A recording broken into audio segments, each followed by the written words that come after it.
Hello दोस्तों, Hindi horror stories channel पे आप सभी का स्वागत है। तो आज मैं आपको अपने दोस्त की भेजी हुई एक सच्ची भूतिया घटना सुनाने जा रहा हूँ। इस कहानी का नाम है नया घर। तो बिना देरी किए शुरू करते हैं इस वीडियो को, और इस वीडियो को लाइक करिए, इस चैनल को सब्सक्राइब करिए। तो शुरू करते हैं। वैसे तो पूरे साल से घर की तलाश में थे हम और रजनी, लेकिन पसंद का कोई घर नहीं मिल रहा था। कहीं वास्तु दोष तो कहीं घर के कमरे पसंद नहीं आ रहे थे। बहुत दिन हो गए थे और अब घर जल्दी से लेना भी था। जितने घर देखे थे उनमें से ही एक पसंद करना था। जिस घर पर आखिर में हम लोग की सहमति बनी थी, आज उसका गृह प्रवेश था। बड़ा आंगन और आंगन में सुंदर सा झूला देखकर ही यह घर पसंद किया था। अंदर बाहर दोनों से ही घर रजनी और रमेश को अच्छा लग रहा था। बस एक छोटा सा वास्तु दोष था जिसकी वजह से मन नहीं मान रहा था। लेकिन अब जब जल्दी थी तो इसे ही पसंद कर लिया, क्योंकि पता चला था इस वास्तु दोष को पूजा के कारण मुक्त किया जा सकता है। आज गृह प्रवेश के साथ पूजा होना था। इस पूजा के लिए पंडित जी ने एक विशेष यंत्र लाने को कहा था। वह यंत्र आसानी से उपलब्ध नहीं होता था, बहुत ढूंढने के बाद मिला था। पंडित जी वह यंत्र लाने को कहा तो रजनी ने बताया कि वहीं पूजा वाली थैली में ही रखा है। पूरी थैली पलट डाली पंडित जी ने, वह यंत्र नहीं मिला उसमें। रजनी और रमेश भी ढूंढने लगे। रमेश ने कहा, रजनी तुमने कहीं तो कहाँ रखा है, कहीं नहीं दिख रहा है। दूसरे थैली और अपने पर्स में भी देखो, कहीं संभाल कर उसमें तो नहीं रख दिया। रजनी ने हर जगह देख लिया पर वह खास यंत्र कहीं नहीं मिला। दोनों पति पत्नी बहुत परेशान हो गए थे और उस समय भी बहुत ज़्यादा परेशान होने लग गए थे पंडित जी। पंडित जी ने कहा 2 दिन बाद फिर शुभ समय बनता है इस पूजा के लिए, तो आप उस यंत्र को लाइए, उस समय पर आकर पूजा कर दूंगा। गृह प्रवेश के बाद उस घर में ही रहना होता है। रजनी और रमेश वहीं रुक गए। दिन भर की थकान के बाद दोनों को गहरी नींद आ गई और जल्दी ही वो सो गए। आधी रात के आसपास रजनी ने सपने में देखा कि वह एक सुनसान गहरे जंगल में चली गई थी और वहाँ भी सन्नाटा था। तभी पीछे से किसी ने आवाज़ लगाई, रजनी मुझे भी साथ ले चलो। रजनी पीछे पलटी तो वहाँ एक गुड़िया दिखी, हाथ फैलाए उसकी ओर बढ़ती हुई रजनी बुरी तरह से डर गई और चिल्लाने लगी। रजनी सपने में भी चिल्ला ही रही थी और यथार्थ मैं भी चिल्ला ही रहा था। साथ सो रहे रमेश की नींद रजनी के चिल्लाने की आवाज़ से खुल गई। उसने रजनी को उठाया। रजनी डर से बेहाल अब भी चिल्ला रही थी। रमेश ने उसे जोर से झटका देकर उठाया, तब उसकी नींद भंग हुई और वह पूरी तरह जाग गई।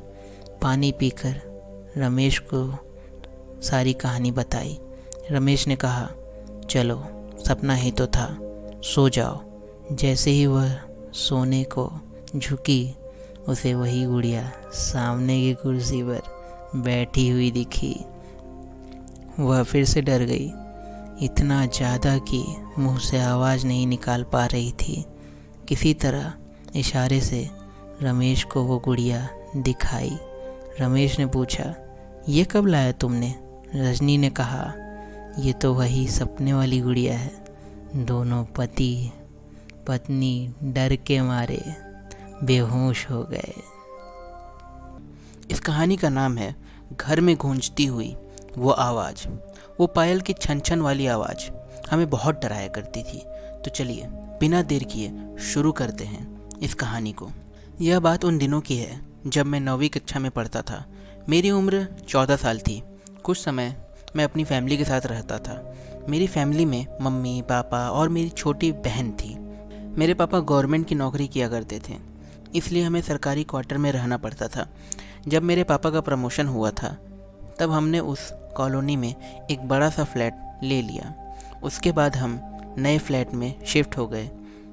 मैं बहुत ही खुश था क्योंकि मैं सोच रहा था कि मैं अपना एक अलग से कमरा लूँगा। पता नहीं क्यों जिस दिन से हम उस घर में रहने लगे तब से मुझे उस घर में अजीबोगरीब बेचैनी महसूस हो रही थी। उस घर में मुझे देर से सोने की आदत थी क्योंकि हमारा टीवी चैनल वाला हर रात को एक नई फिल्म दिखाता था और मेरे मम्मी, पापा और बहन दूसरे कमरे में जल्दी सो जाते थे। शुरू में तो सब कुछ ठीक था, लेकिन अचानक मुझे एक रात को जब मैं अपने बेड पर बैठकर मूवी देख रहा था तो अचानक मुझे रूम के बाहर से किसी की आवाज़ सुनाई देने लग गई। मुझे लगा कि मम्मी यहाँ पर पानी पीने के लिए उठी होगी। मैंने ध्यान नहीं दिया।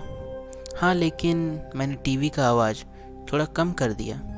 लेकिन 4 से 5 मिनट के बाद फिर से वही आवाज़ आने लगी। वो आवाज़ किसी औरत के चलने पर उसके पायल की आवाज़ जैसी थी, जैसे कि छन छन, बिल्कुल ऐसी ही आवाज़ आ रही थी। मैंने टीवी का आवाज़ बिल्कुल बंद कर दिया, लेकिन बाहर से वही आवाज़ आ रही थी, छन छन छन। यह आवाज़ सुनकर मेरा शरीर कांपने लगा और मेरे रोंगटे भी खड़े हो गए। आवाज़ लगातार आ रही थी और 4 से 5 सेकंड के लिए सुनाई देती थी, उसके बाद बंद हो जाती थी। बाद में 3 से 4 मिनट के बाद फिर से छन छन छन, जैसे कि कोई भारी पायल पहनकर चल रही हो। मेरा दिल ज़ोर ज़ोर से धड़कने लगा।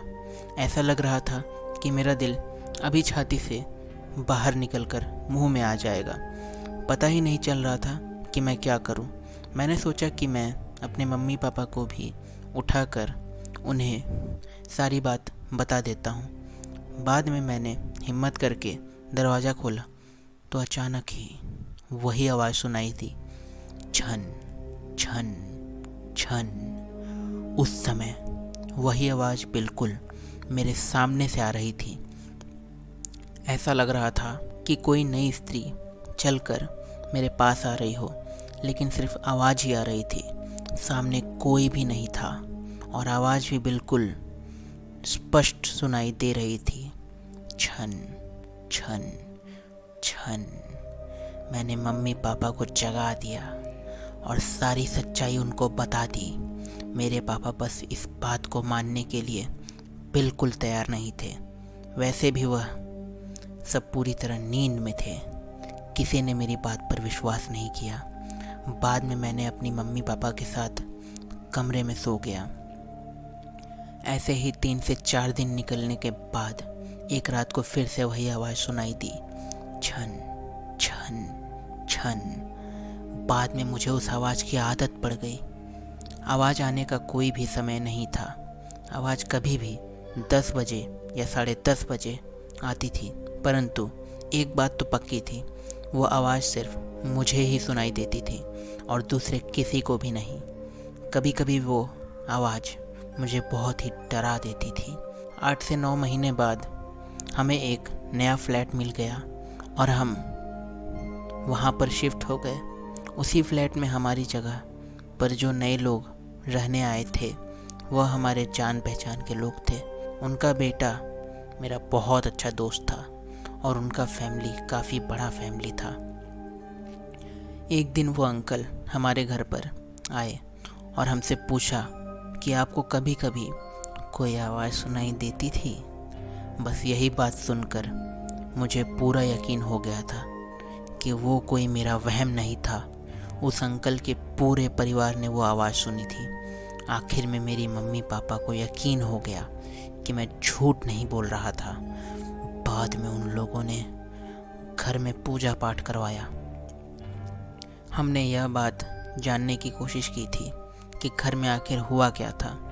तब जाकर पता चला था कि उस घर में एक नहीं बल्कि 6 आत्माएं रहती थी। अब बात को 14 वर्ष बीत चुके हैं और अब मैं बड़ा हो गया हूँ। मुझे पता नहीं है कि क्या आज भी वही आवाज़ सुनाई दे रही होगी या नहीं, लेकिन आज भी मैं उस आवाज़ के बारे में सोचता हूँ तो मेरी फट जाती है। उम्मीद करता हूँ कि आपको कहानी पसंद आई होगी। अगर कहानी पसंद आई है तो लाइक सब्सक्राइब ज़रूर करना। तब तक के लिए मिलते हैं अगले वीडियो में।